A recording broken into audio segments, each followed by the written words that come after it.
Bonjour, je suis Alex Adélaïde, technicienne en études marketing international et chef de projet du programme Les Flocons d'Or.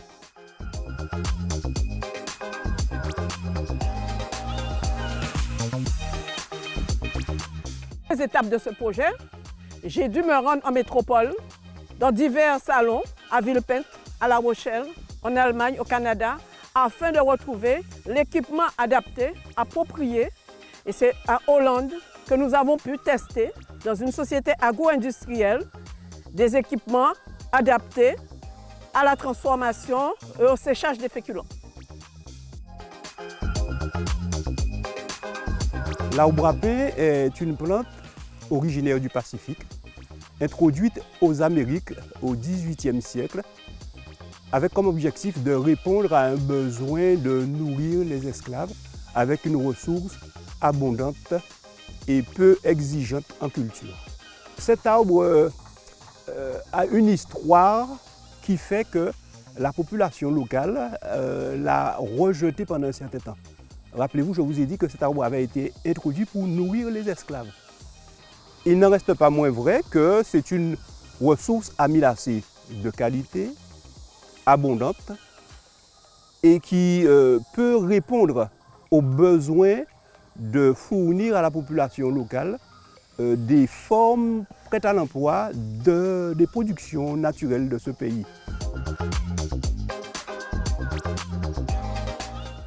Je crois que toute personne qui a un arbre à pain aujourd'hui doit le conserver.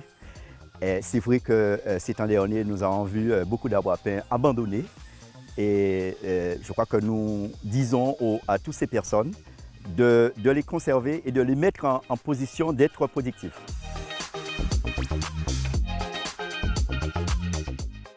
Il n'y a pas trop de soucis, hein, un arbre à pain, en le regardant, il n'y a pas trop d'attaques de parasites pour l'arbre à pain. L'arbre à pain est très très solide et donc on n'a pas de soucis.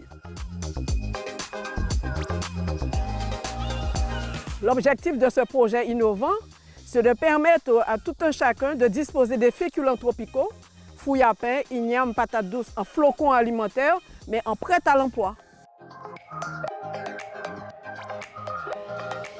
Donc là, je présente le fruit à pain transformé en flocons alimentaires, qui permettra à toutes les ménagères et aux professionnels de métiers de bouche de pouvoir l'utiliser dans des préparations culinaires et gastronomiques.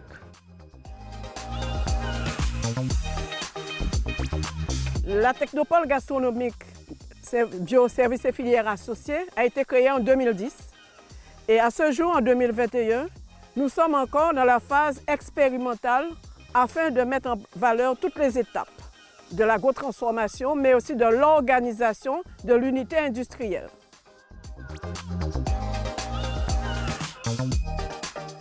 Ce produit fini sera proposé, comme je vous ai dit, dans les cantines, en grande distribution, des restaurants et des professionnels des métiers de bouche. Et dans cette démarche, ce produit fini, il a quand même une durabilité de 3 à 5 ans. C'est quand même un produit stable qui permettra quand même d'avoir une utilisation en grande quantité, mais toujours efficace.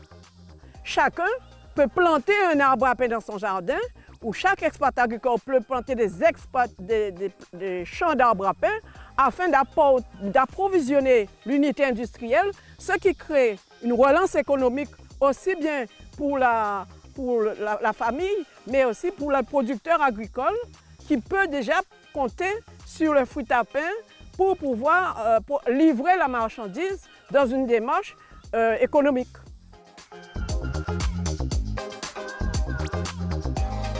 La récompense aux écotrophées pour notre projet, qui correspond à une deuxième distinction, nous permettra justement de pouvoir booster la campagne de plantation des arbres à pain. Et la démarche aussi, c'est de pouvoir espérer que dans le plan du gouvernement, pouvoir poser la première pierre de cette unité agro-industrielle dans deux communes qui nous ont sollicités et pour lesquelles, en fin d'année, nous espérons que cette initiative se fera avec les instances gouvernementales.